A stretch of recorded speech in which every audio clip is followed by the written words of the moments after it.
In 2006, after a decade of failures, Walmart decided to pull out of their operations in Germany, costing the company a loss of $1 billion. This has gone down in the history books as one of the biggest and most famous corporate failures of all time. In fact, I even learnt it as a case study at university about how disastrously wrong you can go in business if you commit a cultural faux pas. This ultimately leads to poor business decisions and tragic stories like that of Walmart. Now essentially they try to take their existing business model and apply it to the German market. Something that quite clearly was not a good idea. Their company philosophy might be super successful with Americans, but it just rubbed the Germans up the wrong way. Their model of being a low cost and low price retailer wasn't even able to get off the ground. EU laws prevent selling below cost, so aggressive strategies to push out competitors just weren't going to work. In fact, they even ended up with higher prices than some of their competitors. And their approach to wages was also not accepted well in Germany, so they couldn't undercut staff and rely on government welfare support to subsidise them. But perhaps their biggest failing of all was how they seemed to completely lack any understanding of German culture in the first place. Customers felt harassed by being greeted by an elderly member of staff at the door, and the plastic smiles from the checkout staff wishing them to have a nice day didn't go down too well either. Rather than enjoying the false, over-the-top friendliness, German customers just aren't used to smiling at strangers and found the whole situation a bit unnerving, with some customers even misinterpreting the expression as being flirting instead. But perhaps most amusing out of the whole situation is how the staff were treated too. Of course, everyone has heard about the complaints of the staff being underpaid at Walmart, but Walmart has an ingenious way to still motivate these people to deliver their plastic friendliness. Chanting. We are Walmart. Everybody, one more time. We are Walmart. Last time, young man, young girl, welcome to Wally World. You're going to be a cashier someday. Got a smile on your face. You love this place. Moving those tongues all over the place. Yes, as you can imagine, the German staff were not so pleased with having to do group huddles, jump around and chant every day. It has to be one of the most bizarre things I have ever seen taking place in the company. But hey, if it works for one of the biggest retailers in the world, I think I'm going to adopt it too. Duomo, Duomo, come on guys, Duomo, Duomo. After pulling out of Germany, Walmart claimed they have learned a lot of lessons that will help them with their international division in future. I'm getting flustered from chanting now. Now essentially, they have done a post-mortem and discovered where they went wrong. However, it's clear that these mistakes in some cases could have just been prevented before by doing a better job with their planning.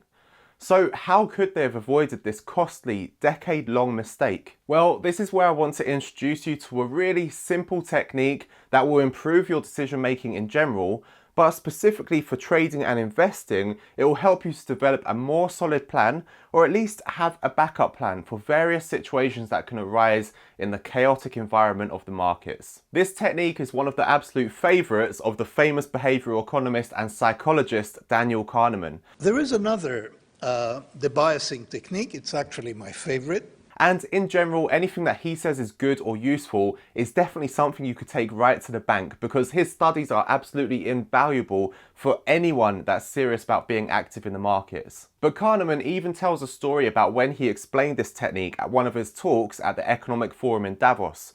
And he was approached after his talk by the CEO of one of the world's largest companies, who told him that it was worth going to Davos just to hear about that technique. That's how useful it's going to be for him. So the technique was created by the psychologist Gary Klein, and it's called pre-mortem analysis, or otherwise known as the prospective hindsight technique. It was originally intended for project groups in companies where people will usually conform with each other and be hesitant to talk about the potential mishaps that could happen in that specific project. However, when we adapt the use of this for our trading or investing, we can also reap huge benefits. For me, I feel this bridges the gap between the stuff we've been discussing previously in the Great Trader series about becoming a better trader by learning from mistakes and working on our weaknesses, and also the stuff we've been discussing now about innovation, innovating your trading and optimizing your approach for trading. Because when we look at how we improve on mistakes, we're basing our progress on focusing on areas which we identify through performing a post-mortem analysis. However, if we want to innovate and optimize,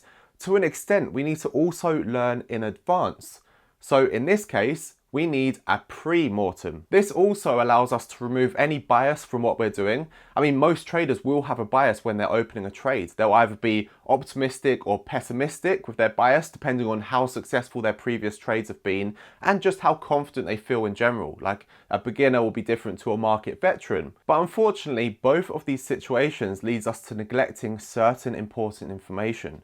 For example, if we're too optimistic, we don't look at the possible downsides when we open a trade.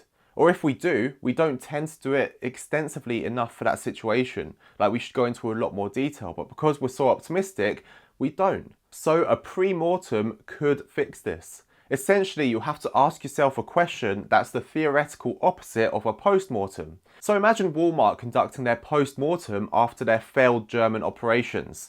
They'd probably say something like, okay, so what went wrong? And then they'd probably go on to identify the creeps doing the morning cheerleader act as one of the main reasons. But what if they did this questioning before they did business in Germany? Essentially, they'd then be asking themselves, assume 10 years from now our German operations have failed. Document the brief history of what went wrong to lead to that failure. Now, at the very least, they would have been able to identify the issues with the EU laws on pricing that stopped them from being able to effectively execute their business model. Now, this question sounds so simple, and it is, but it works amazingly well because it changes the way that you think. You lose your optimism or pessimism, and you're asked to think creatively about the reasons for failure.